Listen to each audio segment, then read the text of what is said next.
Move your broke-ass truck before I drag you off this pump myself, boy. Grant Harlow's voice cracked across the gas station as he slammed his palm against the truck, the impact echoing through the lot. Without warning, he shoved Darius Vale in the chest, trying to push him away from the pump.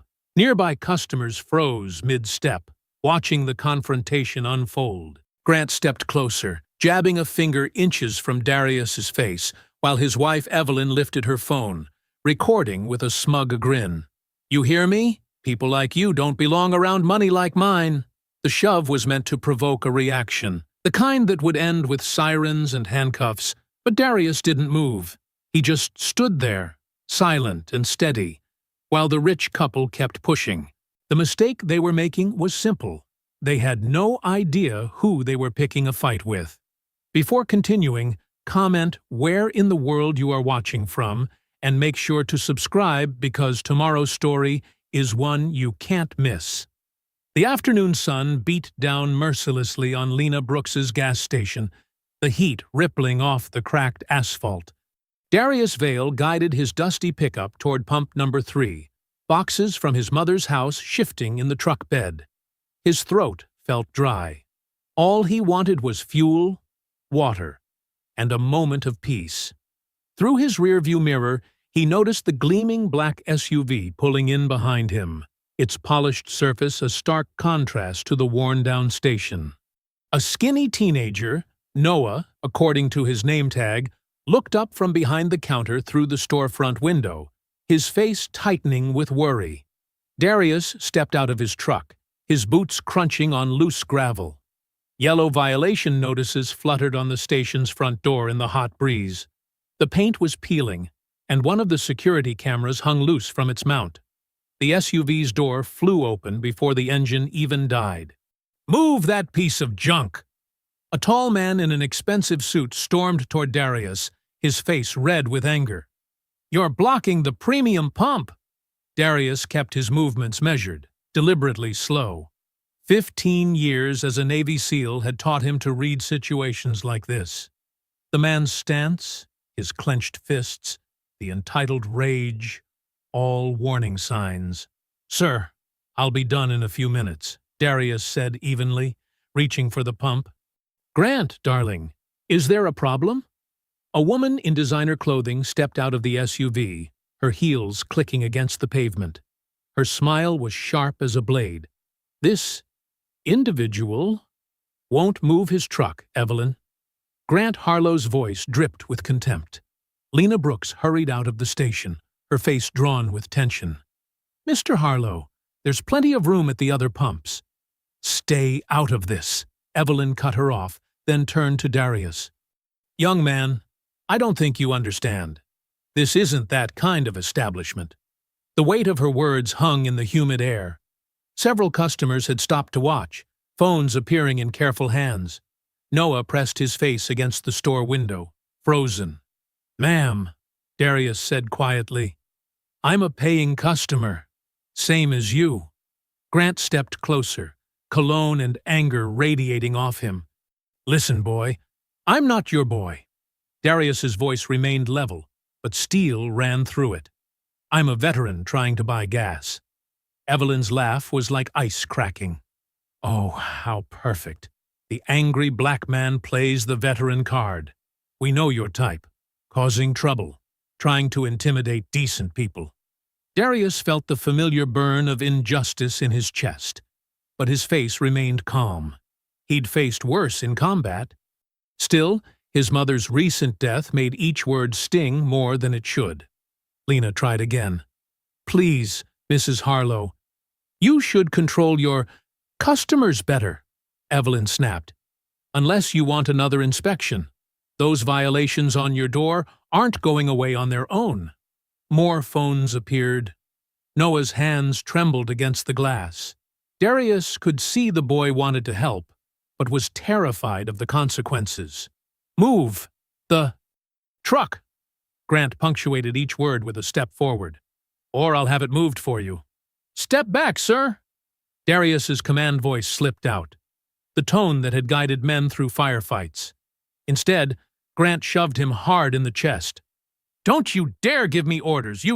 That's assault, someone in the crowd called out. He threatened us first. Evelyn's voice rose theatrically. You all saw it. He's dangerous. Darius held his ground, hands visible, stance balanced. He'd spent too many years in combat to give this man any excuse. But he also wouldn't back down. Not here. Not with his mother barely in the ground and these people trying to strip away his dignity. Your husband put his hands on me first, Darius stated clearly, making sure the phone cameras caught his calm demeanor. I haven't moved. I haven't threatened anyone. Liar! Grant's face twisted. You people always lie, always playing victim while you're the real threat. I have it on video, Noah squeaked through the window, then immediately looked terrified at his own courage. Evelyn's eyes flashed. Record all you want. Who do you think runs this county? Who signs your precious permits, Lena? Who decides which businesses pass inspection? The threat hung heavy in the air. Lena's face fell, years of harassment visible in her expression. Grant smirked and turned back to Darius. Last chance. Move, or things get ugly. They're already ugly, Darius replied softly. But I won't be bullied. Bullied? Grant barked out a laugh. You haven't seen anything yet. The larger man's hand moved toward the SUV's door, and Darius's body instantly shifted. Years of training took over. His weight settled into his legs, hands loose but ready, mind calculating angles and distances. He saw Grant's fingers reaching, recognized the familiar movement of someone going for a weapon. In that fraction of a second, Darius's grief and exhaustion vanished. Combat awareness flooded his system.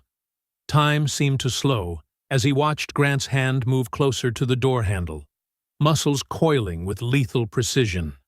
Grant's hand shot toward the SUV door. In that same heartbeat, Darius moved with practiced efficiency, closing the distance in 2 rapid steps. His left hand clamped down on Grant's reaching arm, while his right hand secured the man's collar. Before Grant could shout, Darius pivoted, using the larger man's momentum against him. Grant's expensive shoes left the ground. The world spun.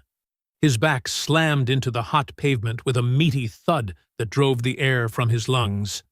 Stay down, Darius commanded, his voice steady as he held Grant pinned with one knee. The movement had been clean, controlled, the kind that breaks neither bones nor laws, but leaves no doubt about skill. Get him! Evelyn shrieked, her polished demeanor cracking. Jefferson! Stop him! A thick-necked man in a dark suit burst from a car parked near the station's entrance. The bodyguard moved with the clumsy aggression of someone used to intimidating civilians, not fighting trained operators. Darius released Grant and stepped back, positioning himself between the pump island and the SUV's open door. His eyes never left the approaching threat. Stance relaxed, but ready. Jefferson charged in swinging. Darius slipped the wild punch and grabbed the bodyguard's extended arm. One sharp twist locked the joint. A sweep took the man's legs. The guard's head cracked against the pump island with enough force to stun, but not concuss.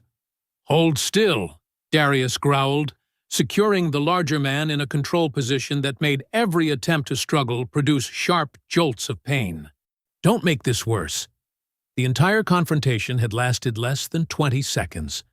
Grant lay gasping on the ground, his suit covered in dirt and oil stains. Jefferson was trapped and grimacing, and Darius hadn't even broken a sweat. Phones recorded everything. The crowd had grown, drawing closer now that the danger was contained. Noah pressed his face against the store window, eyes wide with disbelief. That's a SEAL takedown if I ever saw one, a muscled man in a Marine Corps t-shirt called out. He stepped forward, recognition lighting his weathered face. Wait a minute. Chief Vale?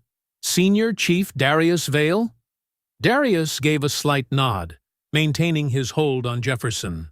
The Marine turned to the crowd. This man's a decorated Navy SEAL.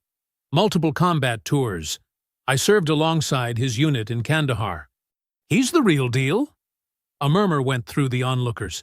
Camera phones shifted from recording to sharing. The story was already spreading. Rich couple attacks war hero at gas station.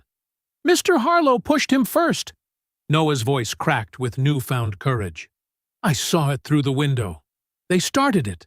Lena stepped forward. "I saw it too. Mr. Vale was just trying to get gas when he attacked my husband." Evelyn's scream cut through the chatter. Her face was a mask of outrage, but her eyes were calculating. "Look what he did! He assaulted Grant. He's attacking our security. Someone call the police." "They're already on their way, Mrs. Harlow," a man near the back of the crowd called out. He lowered his phone with a sympathetic nod toward her. Darius recognized the setup. The man had called before the fight even started. Grant pushed himself to his feet, his expensive suit ruined. "You're finished," he spat at Darius. "You have no idea who you're dealing with." "I know exactly who I'm dealing with," Darius replied evenly. "A bully who finally picked the wrong target." Evelyn's face shifted. The hysteria vanished, replaced by something colder and more dangerous. She pulled out her phone and began making calls, her voice carrying clearly across the parking lot.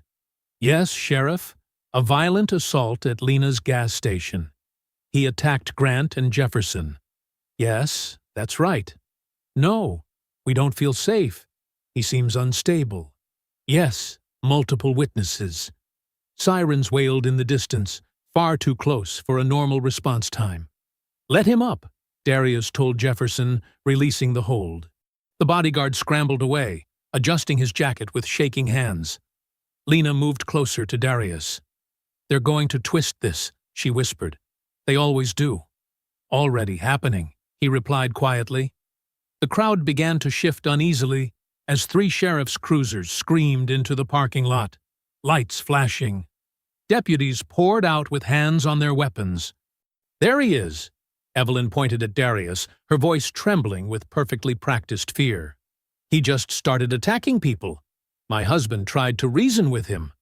The deputies spread out, surrounding Darius with practiced efficiency. Their movements suggested they'd done this before, containing situations for the Harlows. "Hands where we can see them," the lead deputy barked. Darius complied, his movements slow and deliberate. He'd expected this. The Harlows hadn't earned their power through direct confrontation.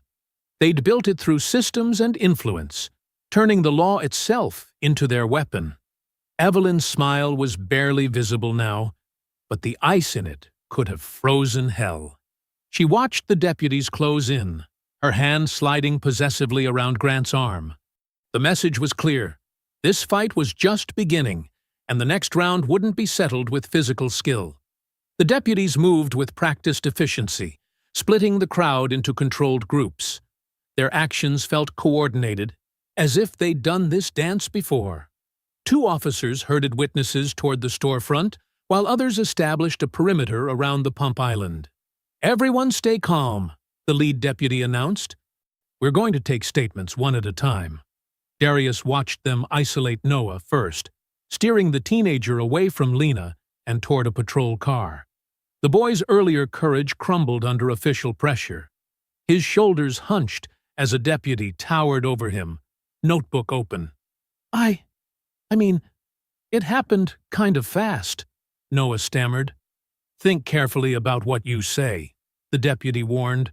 "False statements are serious business." Evelyn's phone buzzed constantly. She answered calls with theatrical distress, her voice carrying across the parking lot. Yes, it was terrifying. No warning at all. Grant tried to reason with him. We feared for our lives. The bodyguard Jefferson had recovered his composure. He stood straight-backed beside Grant, reciting a practiced version of events. The suspect became aggressive immediately. Mr. Harlow attempted to de-escalate. Lena tried approaching one of the deputies. "I own this station. I saw everything. Ma'am, we'll need to discuss your business permits." The officer cut her off. "There seem to be some compliance issues that require immediate attention." The threat landed. Lena's face tightened, but she stepped back. Years of experience had taught her when pushing meant punishment. Grant's designer suit was still dusty, but his confidence had returned. He held court with two deputies, gesturing dramatically. Completely unprovoked. I was simply trying to access the premium pump when this man exploded. You should check his military record. Probably one of those unstable veterans. Darius remained still, hands visible, maintaining deliberate calm despite the rage building in his chest. A young deputy approached him, hand resting on his holstered weapon. "Sir, we need your ID and insurance information. There's been property damage reported." "Property damage?" Darius kept his voice level. "The only damage was when Mr. Harlow assaulted me." "That's not what witnesses are saying." The deputy's radio crackled. "Your name and ID, sir." "Darius Vale." The deputy repeated it into his radio.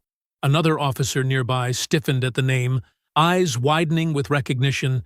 He turned sharply toward his superior, whispering something urgent. Evelyn's perfectly manicured hand paused mid-gesture during her latest phone call.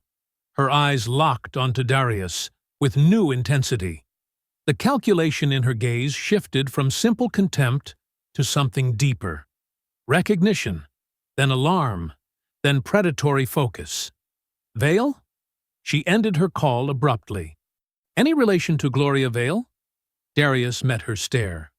"My mother. How interesting." Evelyn's smile didn't reach her eyes. She touched Grant's arm, whispering rapidly in his ear. The lead deputy approached the station's entrance. "We'll need to review the security footage." "System's acting up," another officer called from inside. "Feed seems corrupted." Lena stepped forward. "That's impossible. I checked the cameras this morning." "Ma'am," the deputy cut her off again, "please step back while we conduct our investigation. In fact, given the safety violations we're observing, we may need to temporarily close this location." More patrol cars arrived. Men in plain clothes emerged, carrying tablets and citation books. They moved with purpose toward the station's office. "Mr. Vale," the lead deputy returned, "we'll need a complete statement.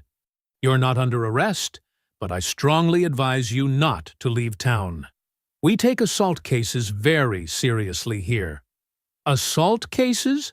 Darius's voice hardened. "There are dozens of witnesses who saw—" "We'll sort out what happened," the deputy interrupted. "For now, return to your residence and wait for our call. Any attempt to contact the Harlows will be considered harassment." Lena edged closer to Darius, while the deputies conversed with Evelyn. "You need to go," she whispered. "Now, before they find a reason to lock you up."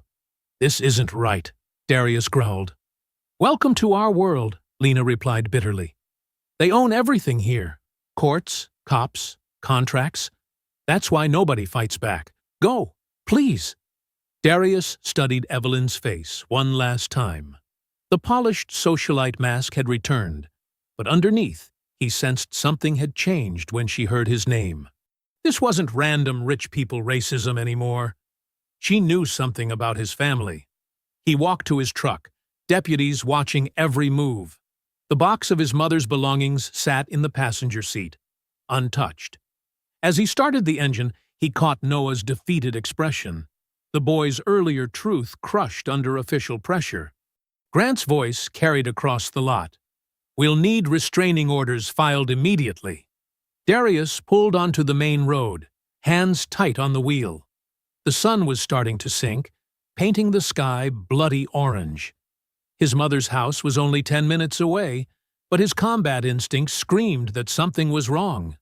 The attack, Evelyn's reaction to his name, the deputy's immediate response. It all felt orchestrated, triggered by his presence. He turned onto his mother's street, braking hard at the sight of her small home. The front door hung crooked on its hinges, wood splintered around the lock. Someone had already been there, searching for something they feared he might find. Darius's boots crunched over broken glass as he entered his mother's house. The late afternoon sun slanted through the windows, casting long shadows across the chaos. Every drawer had been yanked out, their contents dumped and scattered. Photo albums lay splayed open, their pages bent and torn. The small desk where his mother used to write letters was upended, its drawers smashed. He moved through the wreckage with military precision, checking each room for intruders before pulling out his phone. His fingers hovered over 911, then stopped. The deputy's earlier behavior flashed through his mind. Instead, he called Miriam Cole. "Someone broke in," he said when she answered. "They tore the place apart."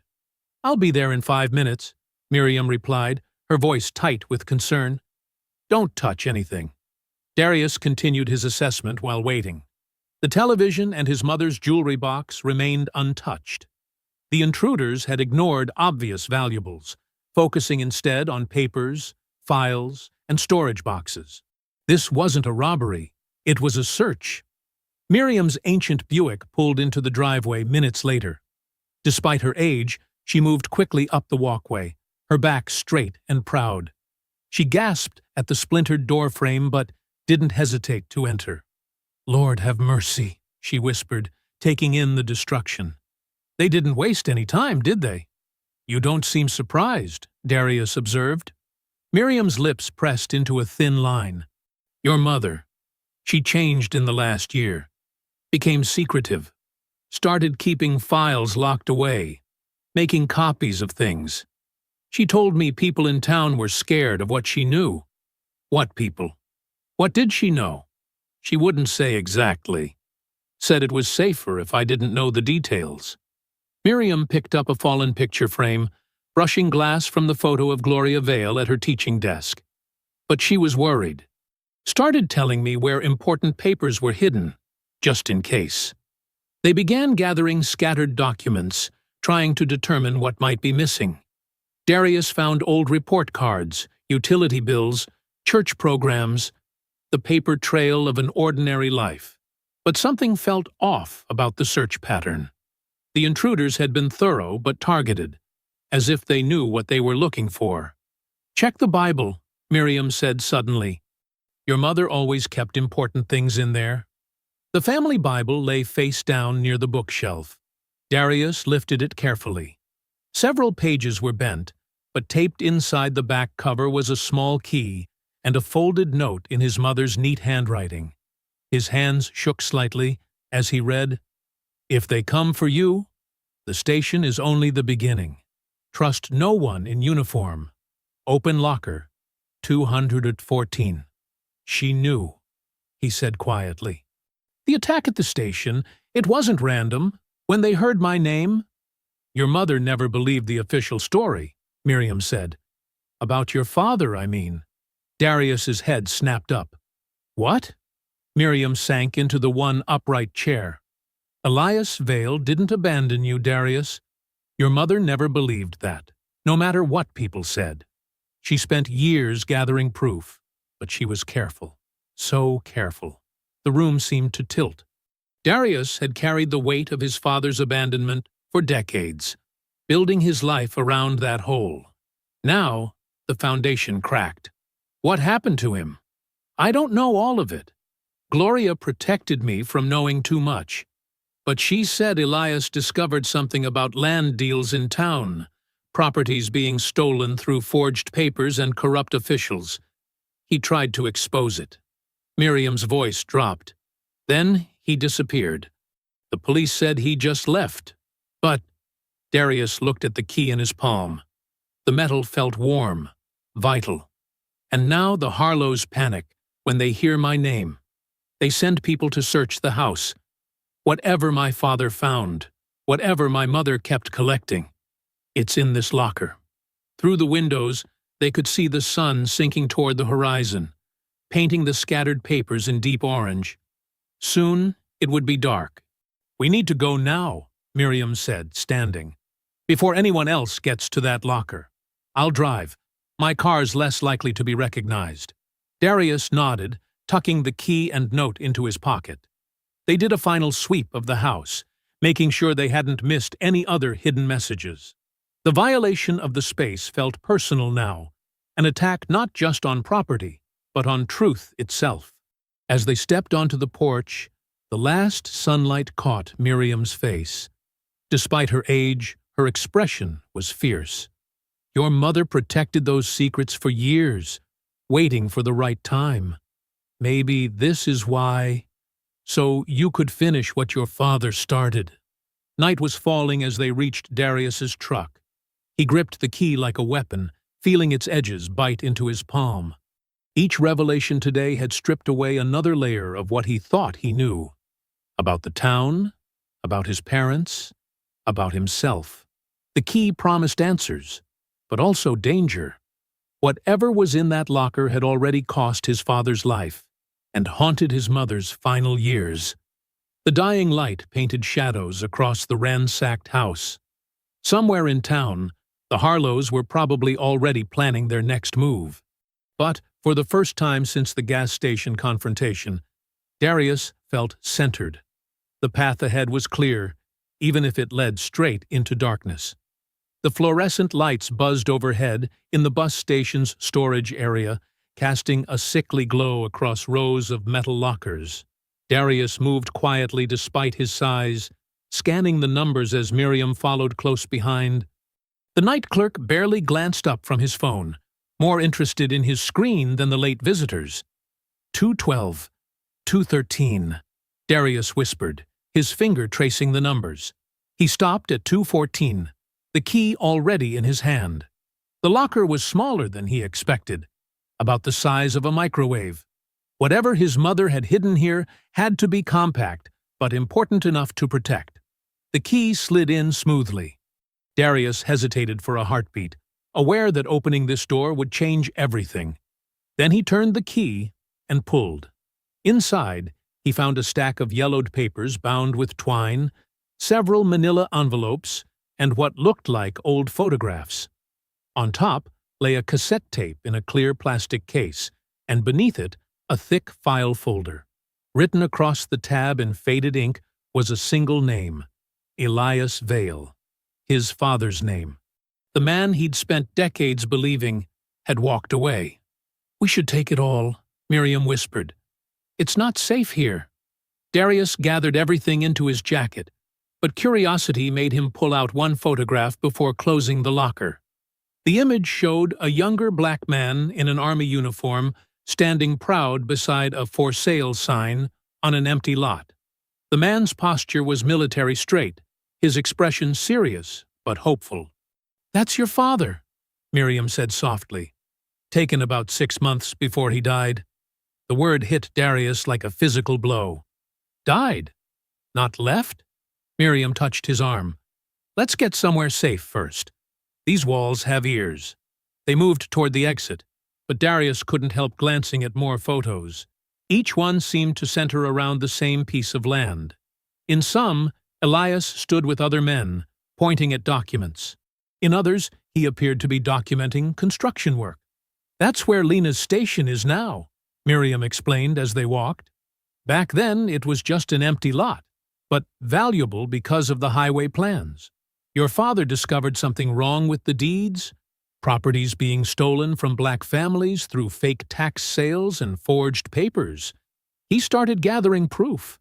They stepped into the night air, which still held the day's heat. Darius was about to ask more when he noticed a dark sedan idling across the street, its headlights off. The driver's silhouette was too still, too purposeful. "Get in the car," he said quietly to Miriam. "Act natural." They walked to her Buick, Darius positioning himself between her and the sedan. He helped her in, then slid into the passenger seat, keeping his movements unhurried despite the tension building in his chest. "They followed us," he said, as Miriam started the engine. "We can't go back to either house. They'll be watching." "My place," Miriam decided. "I've got good neighbors who notice everything. Harder for them to try anything without witnesses." She pulled out slowly, and the sedan's engine hummed to life. Miriam took a series of deliberate turns through residential streets, confirming they had a tail. Darius watched their pursuer in the side mirror, noting how they maintained a steady distance. "Your father was a good man," Miriam said as they drove, perhaps trying to keep them both calm. "Served 2 tours in Vietnam. came back wanting to help veterans buy homes, especially black veterans who kept getting denied loans. That's how he stumbled onto the fraud, following paper trails, finding patterns. And the Harlows were behind it? They were newer money back then, but ambitious. Grant's father had died, leaving him and Evelyn the family real estate business. They started buying up land cheap, but the deals seemed wrong. Your father found evidence of forged signatures, faked tax liens, threatened owners. Black families who'd owned properties for generations suddenly found themselves in legal battles they couldn't afford to fight. Darius opened the file in his lap, using the passing streetlights to read. Inside were copies of deeds, letters, and legal notices. His mother's neat handwriting filled the margins with dates and connections. The night he died, Miriam continued, her voice dropping, Elias had called your mother, excited. Said he finally had proof that would stick. Something about original deeds hidden in an old storage room. He went to get them and never came home. And the police? Ruled it an accident. Said he must have left town, abandoned his family. Your mother knew better, but she had you to protect. So she started gathering evidence quietly, building a case year by year. She was still working on it when she got sick. The documents in Darius's lap felt heavier now, weighted with decades of hidden truth. His father hadn't been a coward who ran. He'd been a warrior who stood his ground. And his mother hadn't been a victim of abandonment, but a widow fighting a silent war. They turned onto Miriam's street, a quiet row of well-kept older homes. No streetlights here, but porch lamps cast warm pools of light on small front yards. Miriam killed the headlights before turning into her driveway. We need to find someone in law enforcement who isn't bought, Darius said. Someone who'll look at this evidence without running to the Harlows first. Maybe that young deputy who seemed uncomfortable today, Miriam suggested. Elena Ruiz. I've seen her stand up to the sheriff before. Before Darius could respond, he heard the distinct crunch of tires on pavement. The sound stopped abruptly, followed by the quiet click of headlights switching off in the darkness. Tires crunched on gravel as headlights died in the darkness. Darius moved fast, pulling Miriam away from the windows. Kill the lights, he whispered. Lock everything. Miriam's hands trembled but didn't hesitate as she secured deadbolts and drew curtains. The house creaked with age, making it harder to track movement outside. Darius pressed against the wall beside the kitchen window, his combat instincts kicking in as he mapped angles and entry points. Footsteps scraped across the back porch, not even trying to be quiet. They were confident, used to victims who cowered. A shadow passed the kitchen window, followed by the metallic scratch of someone testing the back door's handle. Two at the rear, Darius breathed to Miriam, motioning her toward the hallway closet. At least one more circling front. Stay hidden. The door frame splintered as someone threw their weight against it. Darius positioned himself in the darkened kitchen doorway, using the old house's layout to his advantage. The first man burst through with a knife already drawn, expecting fear, finding fury instead. Darius grabbed the intruder's knife arm and slammed him face first into the doorframe. Bone cracked. The knife clattered to the linoleum. Before the man could shout, Darius drove a knee into his kidney and twisted his arm until tendons popped. Glass exploded from the side window. The second attacker dove through, rolling to his feet with practiced violence. Streetlight glinted off brass knuckles as he swung. Darius ducked, letting the punch crater the wall where his head had been. The kitchen erupted into chaos.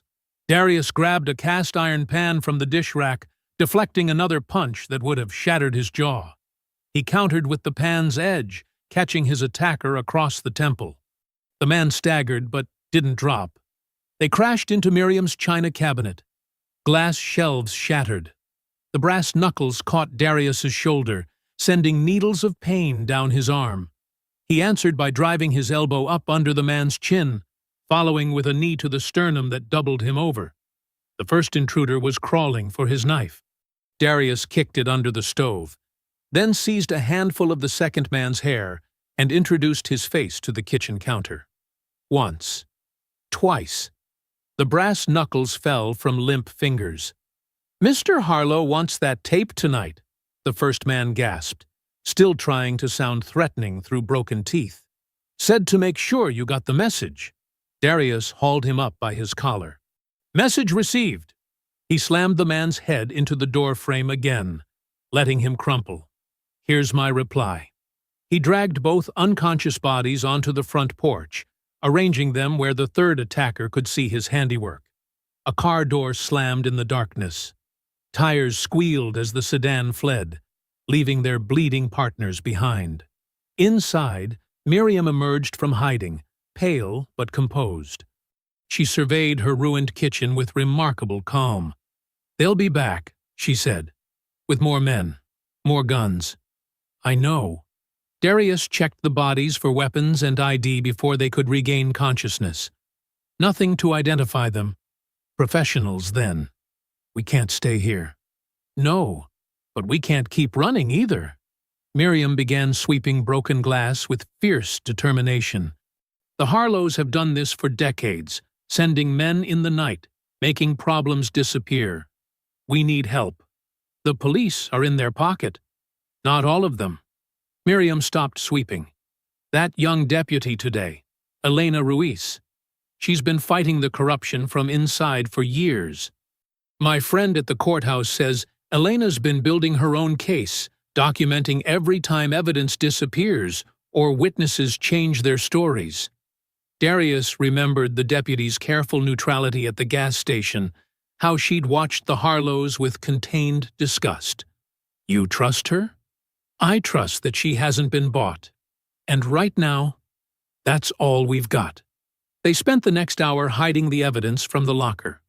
Miriam showed Darius a crawl space beneath her pantry floor, a remnant from Prohibition days when the house had belonged to bootleggers. The tape, photos, and documents would be safe there until they knew who they could trust. "Go before dawn," Miriam insisted, pressing a piece of paper into his hand with an address. "Elena lives off Cedar Street. She'll be leaving for her shift soon. Catch her before she changes into uniform. What about you?" "I'll call Pastor Reed. Stay with him until we know it's safe. Those men won't risk attacking a preacher's house in broad daylight." She touched Darius's bruised knuckles. "Your father would be proud, you know. He fought them with paperwork and truth. You're fighting them with everything you've got." Darius left as the sky began lightening, grief and rage mixing with newfound purpose. His father hadn't abandoned them. He'd died trying to expose corruption. His mother hadn't been paranoid. She'd spent years gathering evidence. Now it was his turn to finish what they'd started. The sheriff's office parking lot was empty, except for a few patrol cars when Darius pulled in. Dawn painted the eastern sky in shades of gray and pale gold. Elena Ruiz stood waiting by her personal vehicle, dressed in civilian clothes, watching his approach with careful assessment in her eyes. The sun hadn't cleared the buildings yet, leaving the sheriff's office parking lot in blue-gray shadow. Elena Ruiz leaned against her personal car, arms crossed, scanning the empty lot as Darius approached. Her civilian clothes, jeans and a faded college sweatshirt, made her look younger, more vulnerable than the deputy who'd stood rigid-backed at the gas station. "You shouldn't be here," she said quietly. "They watch this place." "The incident report," Darius said. "How fast did they change it?" Elena's jaw tightened. 15 minutes. I was typing the true version when the sheriff himself walked in. Said he'd handle it personally. By the time I checked later, your assault on the Harlows was officially documented, complete with 2 witness statements I never took. "And you just accepted that?" "No." Her voice held controlled anger. "I saved my original. Started a separate file. Been doing that for 3 years now. Every time evidence disappears, every witness who suddenly changes their story, every charge that gets mysteriously dropped. But I can't help you openly. They're watching all of us." Darius glanced at the empty patrol cars. How deep does their influence go? The sheriff, 2 judges, half the county board, most major business owners. The Harlows don't just have money. They own the machinery of power itself. Cross them, you lose your job. Fight them, you lose everything. Darius reached into his jacket and withdrew the deed he'd taken from the locker. Elena studied it, eyes widening at the date and the property description. This is the original deed to the land where Lena's station sits, she said. But according to county records, the Harlows Development Company has owned that plot for 30 years. Check the name on that deed. She did, then looked up sharply.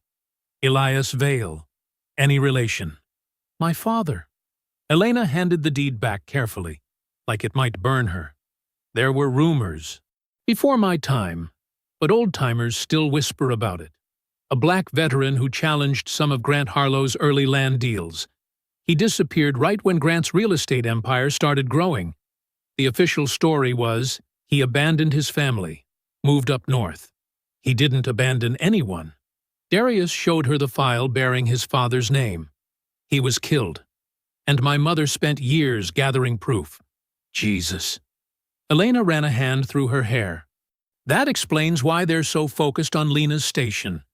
There must be something there they need to keep buried, literally or figuratively. What do you mean? They've been trying to force Lena out for months. Code violations, supplier pressure, sudden bank audits. Yesterday wasn't random. They want that land, and they're getting desperate. The sun finally cleared the buildings, sending long shadows across the parking lot. Elena checked her watch. I need to change for shift. But listen, Lena's not just fighting for closure anymore. If that property connects to your father's death, they'll destroy her to keep it. Darius was already heading for his truck. The station would be opening soon, and he needed to warn Lena. But Elena called after him. One more thing, she said. That kid who works there, Noah? He was recording on his phone before we confiscated it. But these days, most phones auto-upload to the cloud. Might be worth asking if he can still access the original video. The morning rush was just starting when Darius pulled into Lena's station. She stood behind the counter, arguing with someone on the phone. Her face was drawn with exhaustion, but her spine was steel straight. No, you listen, she was saying. I've been buying fuel from your company for 6 years. You can't just cancel our contract without, hello? She slammed the phone down. Cowards. Problems? They're choking me out. Lena scrubbed her face. First, the bank freezes my business account for suspicious activity. Then the county inspector shows up with a list of violations that'll cost thousands to fix. Now my fuel supplier cancels with no notice. They're not even pretending it's legal anymore. Because they're running out of time, Darius said. He laid his father's deed on the counter. This land matters more than we knew. Lena studied the document, connecting pieces. Your father owned this plot? Before the Harlows? He died trying to expose their land theft scheme, and I think something here could prove it. The bell chimed as Noah hurried in, 20 minutes late. His uniform was wrinkled, his eyes red from lack of sleep. I'm sorry, he blurted. My mom said they called her boss, said I might have stolen from the register. They're trying to get her fired unless I change my story about yesterday. Did you? Darius asked quietly. No, but... Noah glanced around nervously before pulling out his phone. I was recording when Mr. Harlow shoved you. The deputies deleted it, but I have automatic cloud backup turned on. It saved before they could touch it. He pulled up the video. The quality was shaky, but the audio was clear. Grant's racist taunts, the physical assault, Evelyn's practiced manipulation of the crowd. Irrefutable evidence of what really happened. We need to move this somewhere safe, Darius said. Back it up where they can't reach it. And you need to stay close to the station for now. Both of you. Why? Lena asked. Darius nodded toward the street. Through the window, they could see Grant Harlow's distinctive black SUV parked across the intersection. He sat in the driver's seat, not even trying to hide his surveillance, watching the station like a vulture circling wounded prey. The late morning sun beat down on the gas station's cracked pavement. Darius watched Grant Harlow's SUV through the storefront window, while Lena tried to calm another angry supplier on the phone. Noah nervously restocked shelves, jumping at every car door slam. "I understand that," Lena said into the receiver, her knuckles white. "But we have a contract through December." She listened, face hardening. "So, just like that, after 15 years, you're cutting us off? No notice?" Another pause. "Fine. You do what you have to do." She slammed the phone down. "That's the third supplier today. They're not even trying to hide it anymore." "How long can you operate?" Darius asked. "Maybe 3 days of fuel left. After that?" She shook her head. The door chimed. 2 men in county inspector uniforms strode in, clipboards ready. The shorter one wore a satisfied smirk. "Ms. Brooks," he announced. "Emergency safety inspection." "We just had one last week," Lena protested. "New complaints." He was already writing. Potential fuel contamination, structural concerns, fire hazards. The taller inspector circled the store, marking violations with theatrical size. Expired permit display, improper storage, non-compliant electrical panel. "Those permits are current," Lena said. "I updated everything last month." "Not according to our records." The short inspector thrust a paper at her. "Stations closed until these violations are addressed. Effective immediately." Noah's phone buzzed. His face went pale as he read the message. "What is it?" Darius asked quietly. "People calling me a liar, saying I better keep my mouth shut about yesterday." Noah's hands shook. "They know where my mom works." Darius made a decision. "Get your things. I'm taking you home." The inspectors watched them leave, smirking as they placed bright red closed notices on the door. Through the window, Grant Harlow raised his coffee cup in a mocking toast. Noah lived in a small ranch house on the east side. His mother, Sarah Pike, answered the door in her waitress uniform, fear evident in her tired eyes. "They called the restaurant," she said, before Noah could speak. "Said there might be problems if Noah keeps lying about Mr. Harlow. I can't lose this job. We barely make rent as it is." "Mom, I'm not lying," Noah protested. "I have the video." "I know, baby." She hugged him. "But these people, they own half the businesses in town. One word from them, and I'm blacklisted. We can't fight them." Darius recognized the defeat in her voice. This was how the Harlows maintained control, not just through money and violence, but by holding entire families hostage to basic survival. "I'll protect your son," Darius promised, "but we need his truth to stop them." Sarah studied him. "Like they stopped your father?" The question hit like a physical blow. "You knew Elias Vale?" "Everyone knew what happened to him. We just learned to stay quiet." She touched Noah's shoulder. "Be careful, both of you." On the drive back, Darius stopped at Oakwood Cemetery.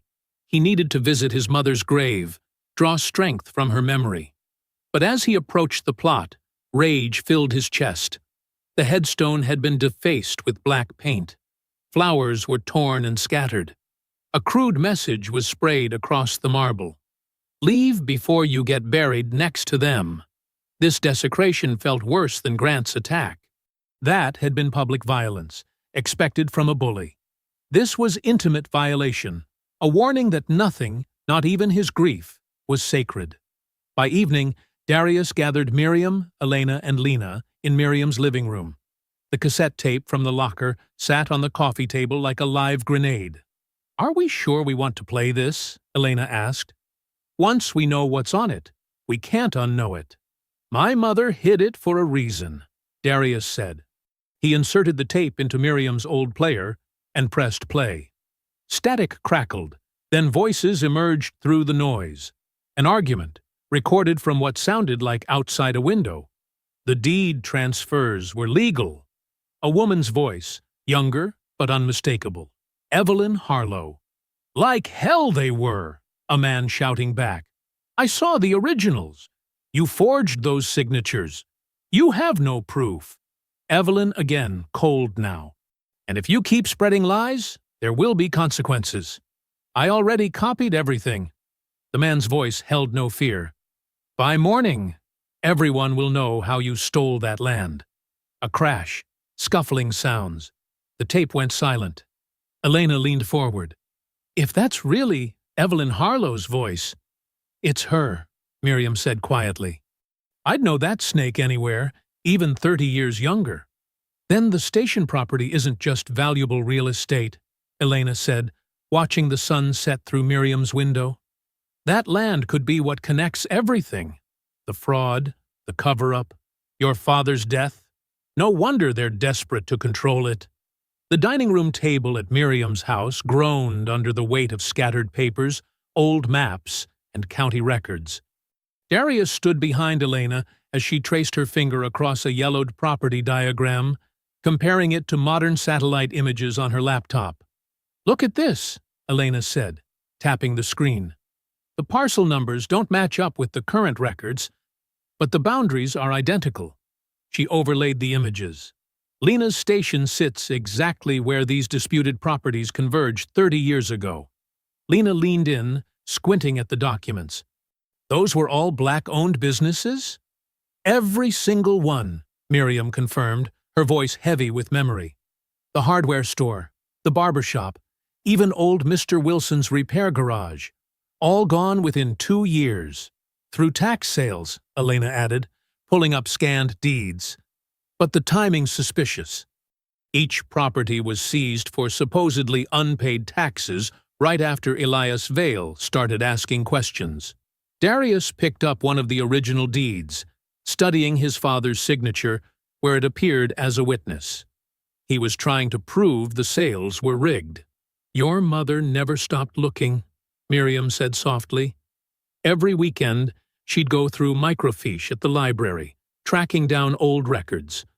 She knew the Harlows were systematically pushing black families out, but she needed proof that would stick.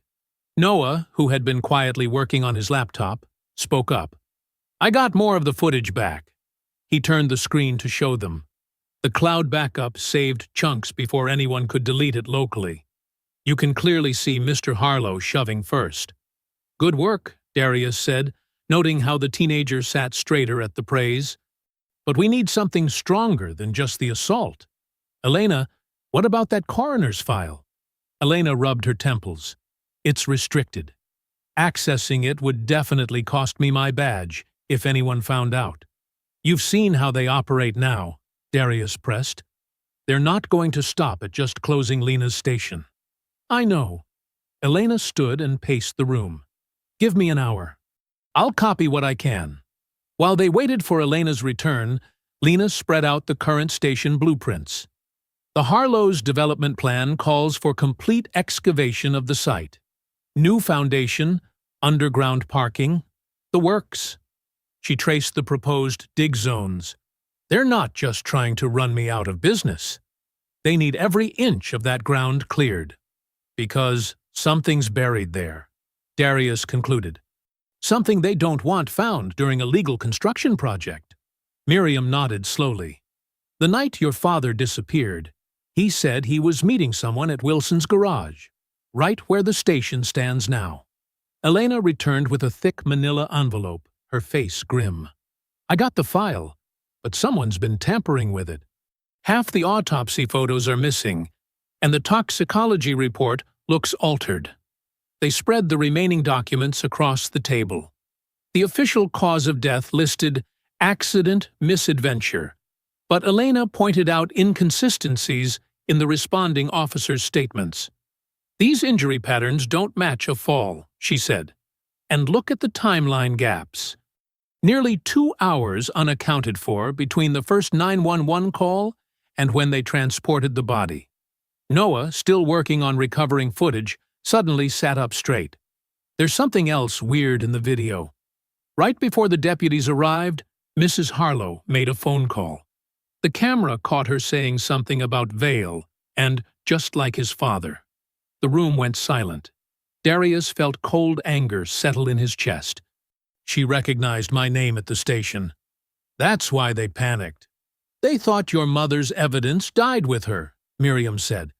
Then you showed up at the exact spot they've been trying to clear for years. Through the dining room window, Darius caught a flash of movement, a shadow crossing between houses. He tensed. We're being watched. Everyone instinctively pulled back from the windows. Elena quickly gathered the coroner's documents while Lena rolled up the blueprints. Noah saved his work and closed his laptop. We need to secure what we have, Darius said. And someone needs to guard the station. They'll make a move soon, now that we're piecing this together. I'll take these files to my friend at the state police, Elena offered. Get them somewhere safe. I should get back to the station, Lena said. I still have to drain the underground tanks before they force closure tomorrow. I'm coming with you, Darius insisted. Miriam, can Noah stay here tonight? He'll be safer. Miriam was already making up the guest room. Of course. I'll call his mother. They split up carefully, watching for followers. Darius drove Lena's truck while she rode shotgun, both scanning the dark streets. The station's lot was empty when they arrived, the overhead lights casting harsh shadows between the pumps. You don't have to stay, Lena said, as she unlocked the door. I can handle the tanks myself. This isn't about the tanks. Darius did a quick sweep of the building's perimeter. They know we're close to something. Tonight's their best chance to stop us. They worked in tense silence, Lena managing the fuel systems while Darius watched the lot. Every passing car made them freeze. Every distant sound snapped their attention to the windows. As midnight approached, the low rumble of engines cut through the quiet. Headlights swept across the storefront, illuminating the space between pumps, where multiple shadows emerged from idling vehicles. The station's floodlights cast harsh shadows across the empty fuel islands as three figures emerged from their vehicles. Darius tracked their movement, noting their practiced spacing and the weapons visible in their hands. The night air hung thick with humidity, making even the fluorescent lighting seem to blur. Through the office window, he could see Lena and Noah still counting the day's receipts, unaware of the danger. The closest attacker carried a tire iron, gripping it like someone who knew how to inflict maximum damage. Another held what looked like a taser, its electronic crackle barely audible. The third man angled toward the office door, suggesting they'd planned this assault carefully. Darius moved first, using the concrete barrier beside Pump 4 as cover. The man with the tire iron swung hard, the metal whistling through empty air as Darius ducked and drove his shoulder into the attacker's midsection. They crashed into a metal hose reel, the impact echoing across the empty lot. "Lock the door!" Darius shouted toward the office, hearing Lena's startled gasp even as she scrambled to secure herself and Noah inside. The second attacker lunged with the taser, but Darius had already rolled, sweeping the man's legs while simultaneously wrenching the tire iron free from the first assailant. The weapon clattered across the concrete as Darius regained his footing, every muscle coiled with controlled violence.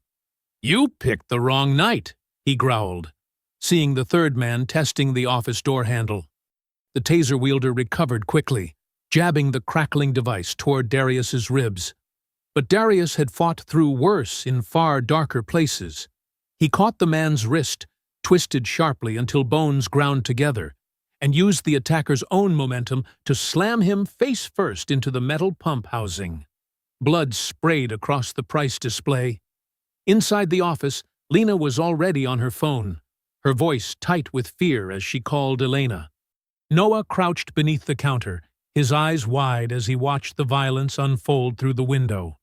The first attacker had retrieved his tire iron and came in swinging wild, desperate arcs. Darius blocked one strike with his forearm, pain blazing through the bone, but managed to step inside the man's guard. He drove 3 rapid strikes into the attacker's solar plexus, each impact precise and devastating.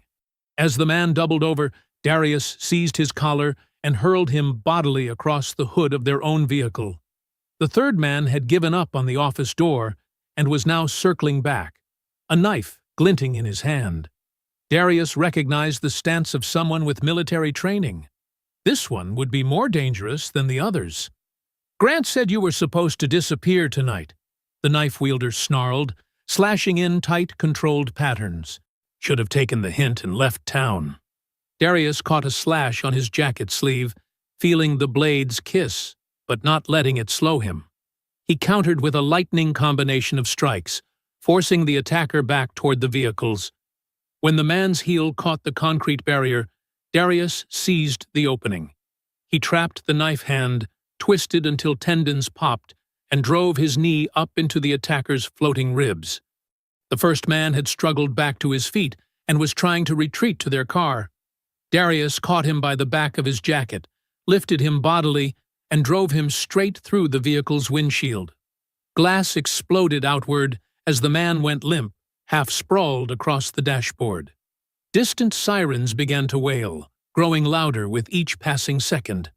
The taser wielder had regained consciousness and was stumbling toward their second vehicle, leaving a trail of blood from his shattered nose.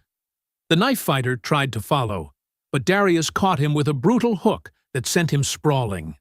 As the attacker's vehicle peeled out of the lot, a black canvas bag tumbled from the open door.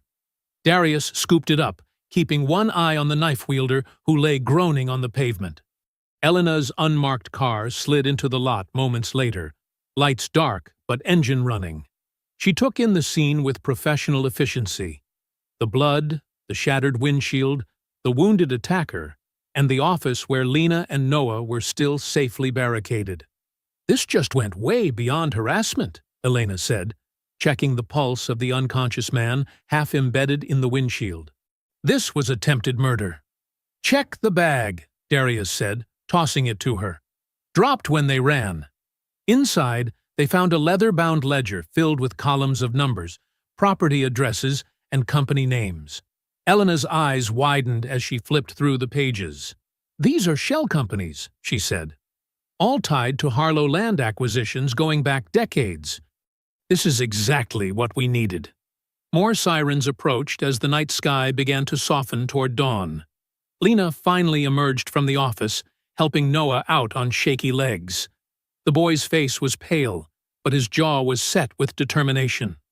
"I got video of the whole thing," he said, holding up his phone. "Through the office window. They can't deny this was attempted murder." The first rays of morning painted the station in cool blue light as Darius surveyed the aftermath. Blood stained the concrete, glass glittered across the pavement, and two of their attackers lay unconscious. But they had survived. More importantly, they had proof. "We take this public now," Darius said, watching the sun begin to rise. "All of it."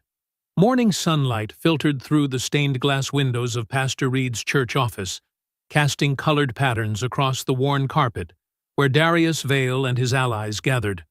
Coffee cups and hastily grabbed breakfast pastries littered the desk as they spread out their evidence. "The church holds 400 people," Pastor Reed said, his deep voice steady despite the tension in the room. "And words already spreading. We'll be full by tonight." Elena laid out copied files from the sheriff's department, her fingers trembling slightly. "These go back 20 years.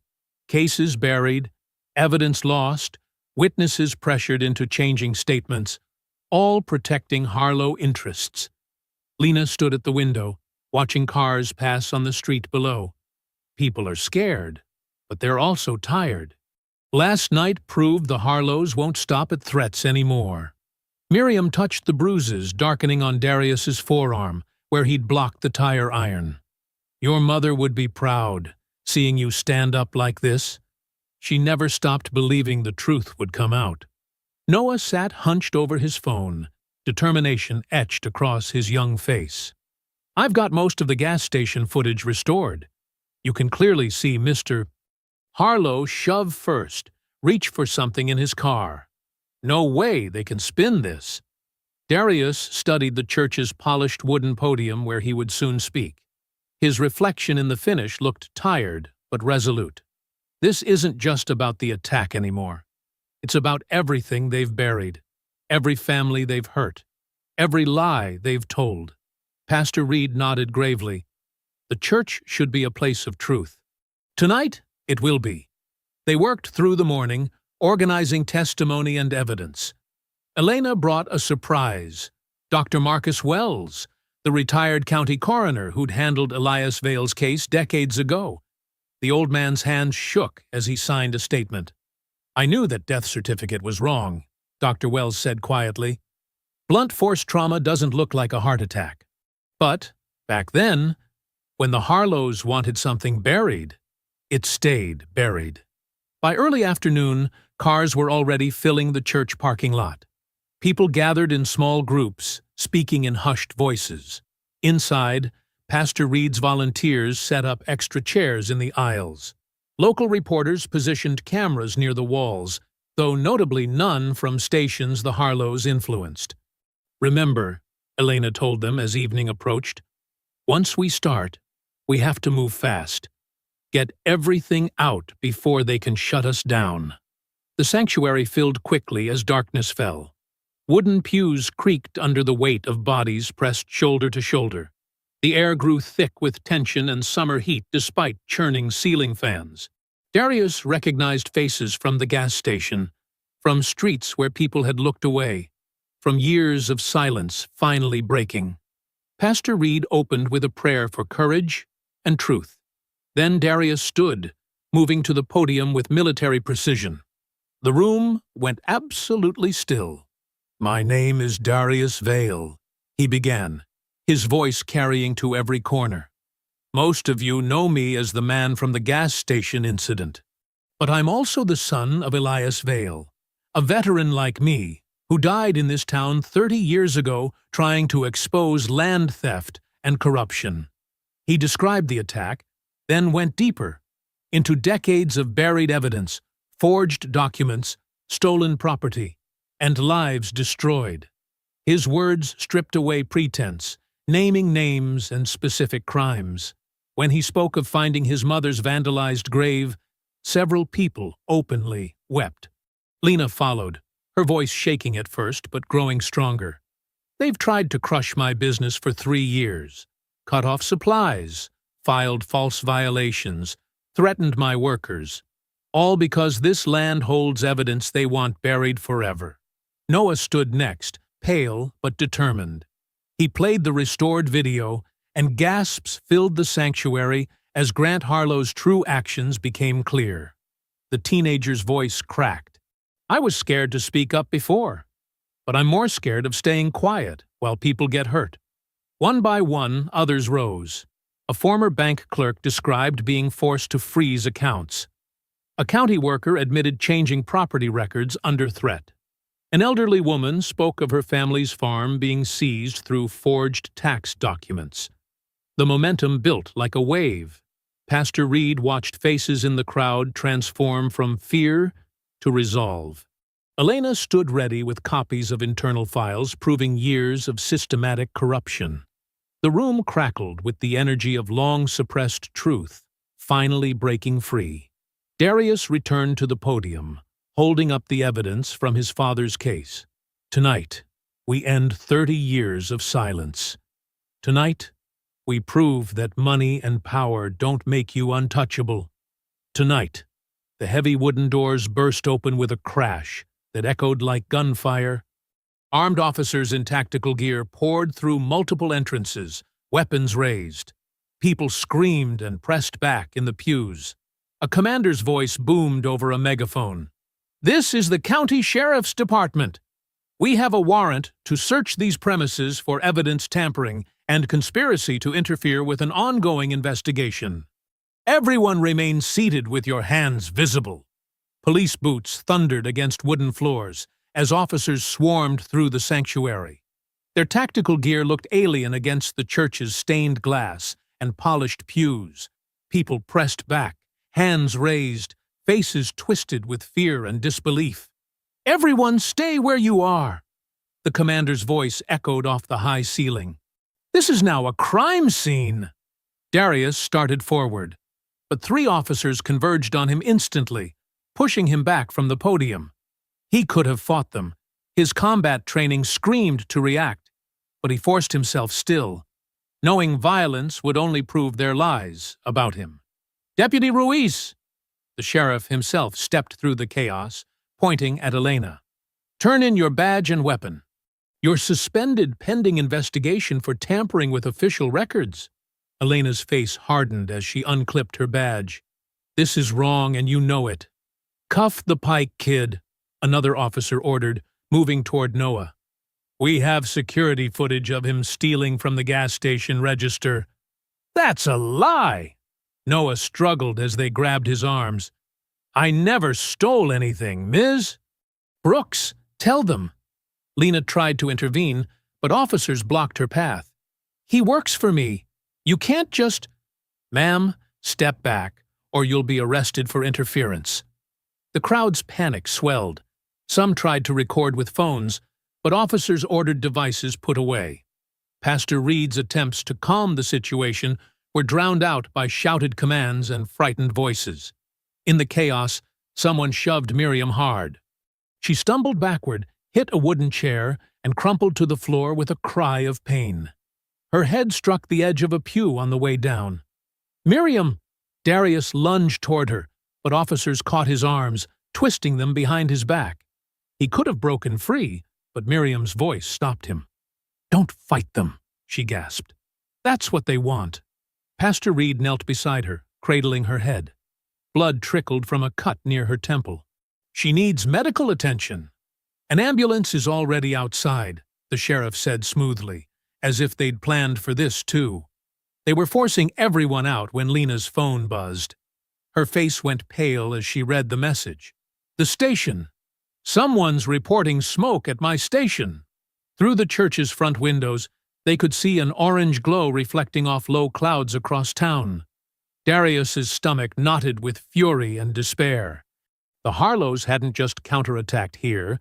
They'd struck everywhere at once. Pastor Reed drove Darius to the station while Lena rode with Miriam in the ambulance. They arrived to find the building engulfed in flames. Fire trucks crowded the lot, hoses hammering water into the inferno. The heat was so intense it forced them back across the street. "Look at those burn patterns," Darius said through clenched teeth. "Those are deliberate ignition points. This was no accident." But the fire marshal was already talking to news cameras, using words like electrical malfunction and old wiring. No one would investigate further. No one would question the official story. By midnight, every local channel carried the same narrative. Documents presented at the church were proven forgeries. Elizabeth Vale, they claimed, had fabricated evidence against the Harlows out of bitterness over old business disputes. The church meeting was branded a hoax, a shameful attempt to smear respected community leaders. Darius and Pastor Reed sat in the hospital waiting room while doctors examined Miriam. The pastor's shoulders sagged with exhaustion and defeat. "In one night," he said quietly, "they've destroyed everything we built. Elena's career is finished. Noah faces criminal charges. Lena's lost her business. And Miriam—" His voice cracked.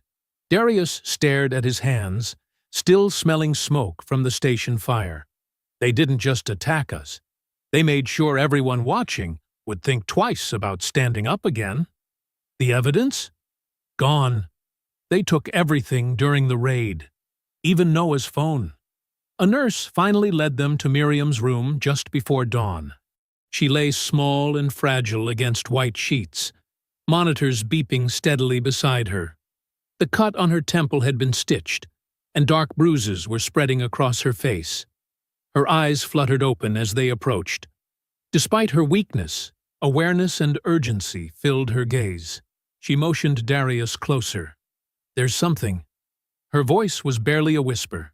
"Something I should have told you sooner." "Save your strength," Darius said gently. But Miriam gripped his hand with surprising force. "Your mother, she was there that night. The night your father died." Darius went very still. "What?" "She saw everything. Saw who killed him." Miriam's words came in short bursts between shallow breaths. "She recorded their names, their confession, On a second tape? One nobody ever found? Where? Darius leaned closer. Where is it? But Miriam's eyes were closing, exhaustion finally claiming her. I don't know. She never told me. Just said she made sure. They'd never find it. Her hand went slack in his as she drifted into medicated sleep, leaving Darius to watch the sun rise over a morning that felt like total defeat. Dawn light filtered through hospital blinds as Darius sat beside Miriam's bed. Machines beeped steadily, marking each breath she fought to take. Her face was bruised from the fall, making her look fragile against the stark white pillows. I should have told you years ago, Miriam whispered, her voice rough with pain and regret. Your mother. She saw more than anyone knew. Darius leaned forward, careful not to disturb the IV lines running into her arm. What did she see, Miriam? That night, after Elias confronted them about the land deeds, Miriam's fingers twisted in the thin hospital blanket. Your mother followed him. She was worried because he'd been getting threats. A muscle tightened in Darius's jaw. She witnessed what they did to him? Not the act itself, but right after. Tears welled in Miriam's eyes. She heard voices near the old pump house, found Elias. Too late to help, but she had her little tape recorder with her. She'd started carrying it everywhere, gathering proof of their schemes. And she recorded what she heard, Darius said softly. Miriam nodded. Both Harlows were there, arguing about what to do. Your mother hid and captured everything. Their panic, their plans to cover it up. Names, dates, exactly how they'd been stealing land. Why didn't she take it to the police? The police? Miriam's laugh was bitter and weak. Half of them were already bought. The other half were too scared to move against the Harlows. She knew they'd destroy the evidence and probably kill her too. So she made 2 recordings. Darius straightened. 2? The first one, the one you found, was just enough to make them nervous. But the second, Miriam's voice strengthened slightly. The second had everything. Their actual voices admitting what they'd done. Proof that would stand up even decades later. Where did she hide it? She never told me exactly. Said it was safer if I didn't know. Miriam's eyes drifted closed for a moment, fighting exhaustion. But she left me one hint. It's buried under the place they wanted emptied. The gas station land, Darius breathed. That's why they've been so desperate to force Lena out. They need to clear that property before anyone digs too deep. Your mother knew they'd never stop watching her house or her regular habits.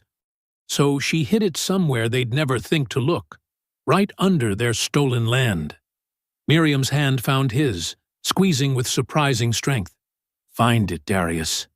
Find it before they destroy everything else. He kissed her weathered knuckles gently. Rest now. I'll be back soon. Outside the hospital, Darius found Elena waiting in her personal car, no longer in uniform. Her badge and gun were gone, but her eyes burned with determination. How is she? Elena asked as he got in. Holding on, and she just gave us one last chance. He explained what Miriam had revealed.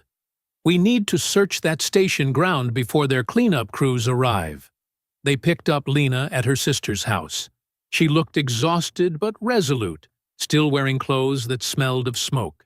Together they drove to the burned station just as morning traffic was picking up. The building was a blackened skeleton. Yellow tape fluttered in the breeze, and the air still held traces of char. They parked across the street, watching official vehicles come and go.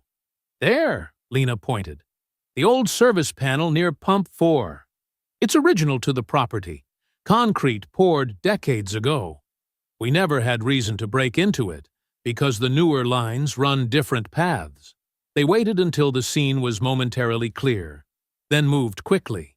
The panel was cracked from age and heat, but it took all 3 of them to shift it. Beneath lay packed earth and old pipes. Look for anything that doesn't belong, Darius said, digging carefully. Elena's hand struck something solid, Here! Together they uncovered a metal ammunition box, sealed against moisture and time. Inside, wrapped in oilcloth, they found a stack of original deeds showing how the Harlows had stolen land piece by piece. Photographs documented the night Elias died. Dark shapes, a car matching Grant's from that era, evidence of violence. This. Elena held up a gold cufflink crusted with old blood.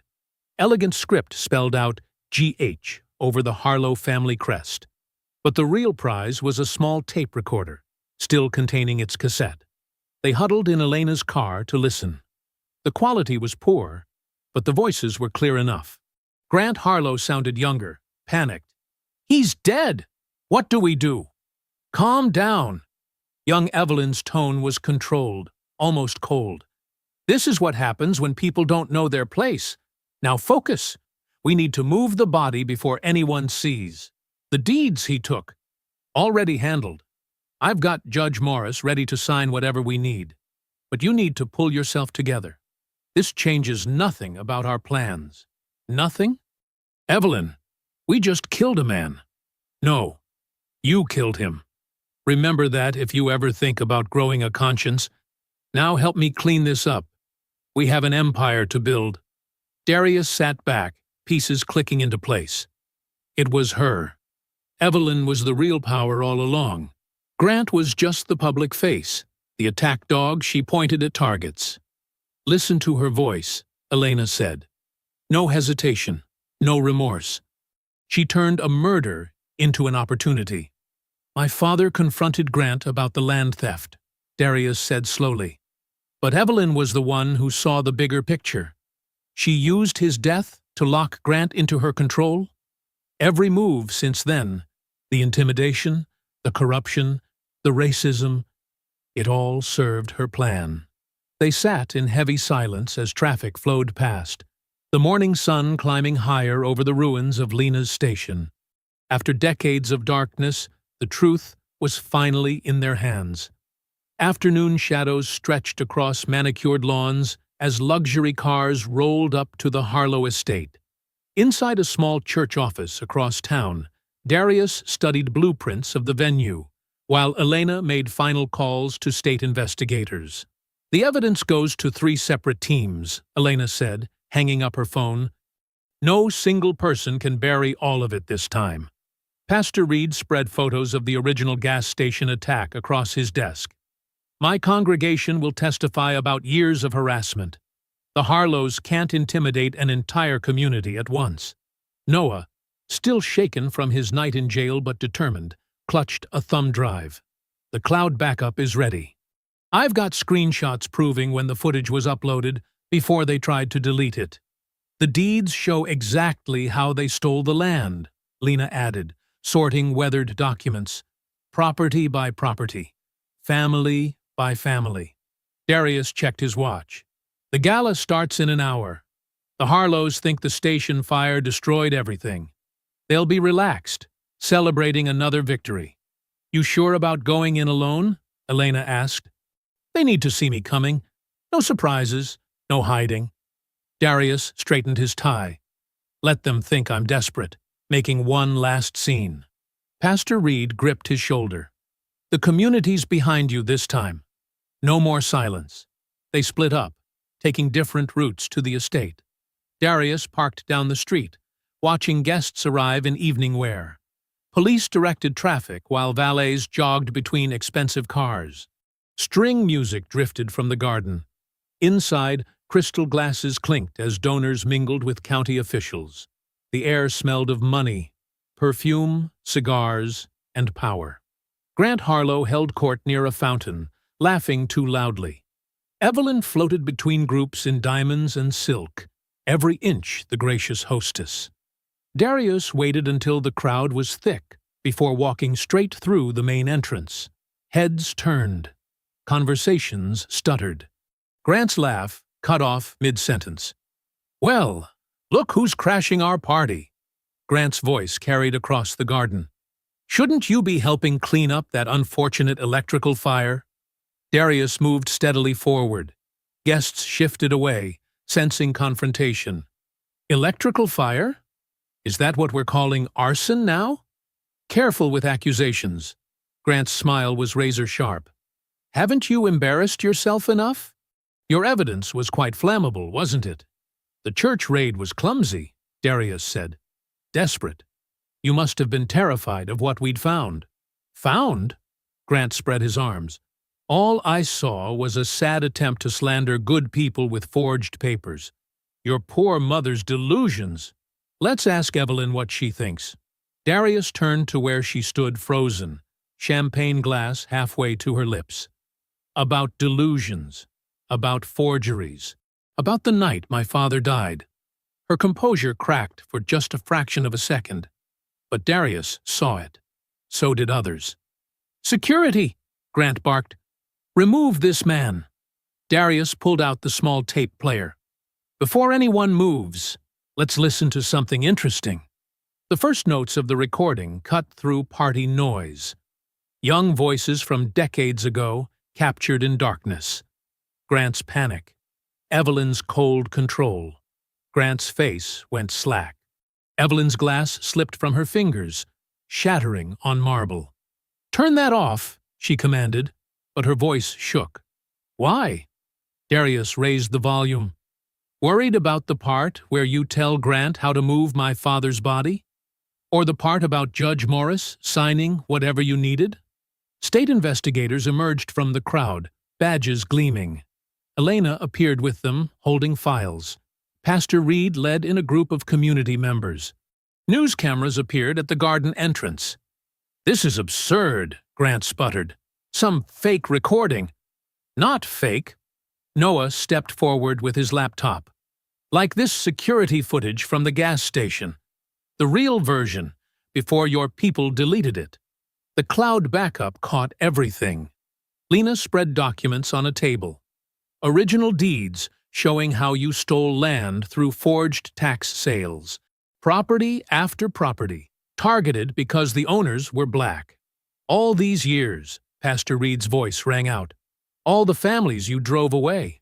The lives you ruined. Did you think we'd stay silent forever?" Grant's swagger crumpled. "Evelyn, tell them. We never—" But Evelyn was already backing away. "I had nothing to do with this. Grant handled all property matters. I was just the one giving orders?" Grant's face reddened. "That night at the pump house, those were your plans, your idea to use the judge." "You killed him," Evelyn hissed. "Your temper, your stupid pride." "Because you pushed me. Everything was always your scheme, your perfect plan." Donors stared in horror. Officials edged toward exits. Cameras rolled as the Harlow's united front imploded. "Mrs. Harlow," a state investigator stepped forward. "We have some questions about financial records." Evelyn bolted for a side door. Movement flickered behind Darius, someone reaching for him with deadly intent. The armed loyalist lunged at Darius from behind, but years of combat training kicked in. Darius spun, catching the man's wrist as a blade flashed in the dim corridor light. They crashed into a service cart, sending champagne glasses shattering across marble floors. "Go!" the attacker shouted toward Evelyn's retreating form. "I'll handle him!" Darius drove his knee up, breaking the man's grip on the knife. The blade clattered away as they grappled against wood-paneled walls. The loyalist was military-trained, too. His moves were precise, professional. But Darius had fought better men in worse places. He caught his attacker's next punch and used the man's momentum to slam him face first into a framed painting. Glass cracked. Blood sprayed. The man staggered but came back swinging wild haymakers. Darius blocked, stepped inside the man's guard, and struck 3 rapid blows: throat, solar plexus, knee. The attacker folded with a wheeze. Darius left him gasping on imported tiles and sprinted after Evelyn. She had a head start through the service corridor, but her heels betrayed her. The sharp clicks echoed off walls, leading him straight to her. She reached a rear exit and fumbled with the push bar. Darius caught the door as she opened it. "Running from your own party?" Get away from me! She swung her heavy purse like a weapon. Darius caught it easily, then had to step back as she clawed at his face with manicured nails. Her polished mask had cracked completely, revealing the raw fury beneath. "You're just like your father," she spat. "He wouldn't stay down either. Wouldn't accept his place." "My place?" Darius's voice was steel. "My place is right here, watching you fall." State investigators appeared at both ends of the corridor. Elena was with them, her badge gleaming as she drew her weapon. "Evelyn Harlow, you're under arrest." From the main hall came Grant's desperate shouts. It was her plan. Everything. The land schemes, the murder, all of it. Check her offshore accounts. Evelyn's face contorted. "You weak, stupid man! I gave you everything!" "Ma'am, hands where we can see them," an investigator ordered. Darius watched his father's killer slowly raise her hands, diamonds catching the light. In that moment, she looked ancient and small. A creature who had fed on fear for so long, she'd forgotten how to live without it. Back in the main hall, guests pressed against walls as Grant was cuffed, still ranting. Cameras rolled while Elena read charges. Conspiracy to commit murder, assault, fraud, witness intimidation, arson, evidence tampering. The list went on. Darius placed the evidence on a table where press could film it. Blood-stained cufflink, original deeds, both recordings, Noah's restored video. Each item another nail in the Harlow's coffin. The sheriff's department actively suppressed evidence in multiple cases, Elena announced. State authorities are freezing all questionable land transfers pending full review. Pastor Reed's congregation members stepped forward one by one, finally giving voice to years of abuse. Lena described the station fire. Noah played the unaltered attack footage. The Harlow's carefully crafted image shattered completely as reporters scribbled frantically. Darius watched Grant and Evelyn being led out separate doors, their evening wear ruffled, their wrists cuffed behind designer clothes. No slipping away this time. No burying the truth. Their fall was happening in full view of the cameras, impossible to hide or deny. Over the next 3 months, justice ground forward like a glacier, slow but unstoppable. The county froze dozens of corrupt property transfers. State investigators dug through decades of records. The truth about Elias Vale emerged piece by piece until his name was officially cleared. Lena received legal protection and insurance payments to rebuild the station. The community rallied around her, donating labor and materials. Even the fuel distributor came crawling back, offering a better contract. Now, on a bright autumn afternoon, a crowd gathered for the reopening. The rebuilt station gleamed with fresh paint and new pumps. A memorial plaque honoring Elias Vale hung prominently near the entrance. Lena Brooks gripped giant scissors, grinning as she prepared to cut the ribbon. Noah Pike watched from behind the register, pride replacing his former uncertainty. Miriam Cole sat on a fresh-painted bench out front, her cane propped beside her, satisfaction glowing in her eyes. Darius Vale stood at Pump 4, the exact spot where the Harlows had tried to break him. The concrete still held traces of scorch marks from the fire, but new life had grown around them. Children played nearby while parents filled tanks and grabbed coffee. The fear that had gripped the town was gone, replaced by something stronger. He touched the dog tags hanging beneath his shirt, thinking of his father. Elias Vale had died trying to expose the truth. His mother had spent years gathering evidence. Now, their work was finally finished. The station would never again be just a gas station.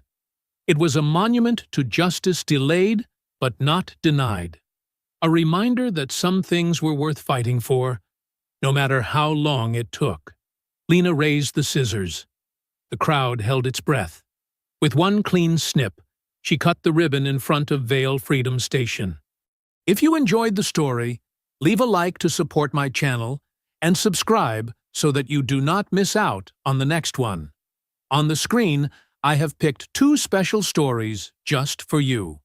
Have a wonderful day.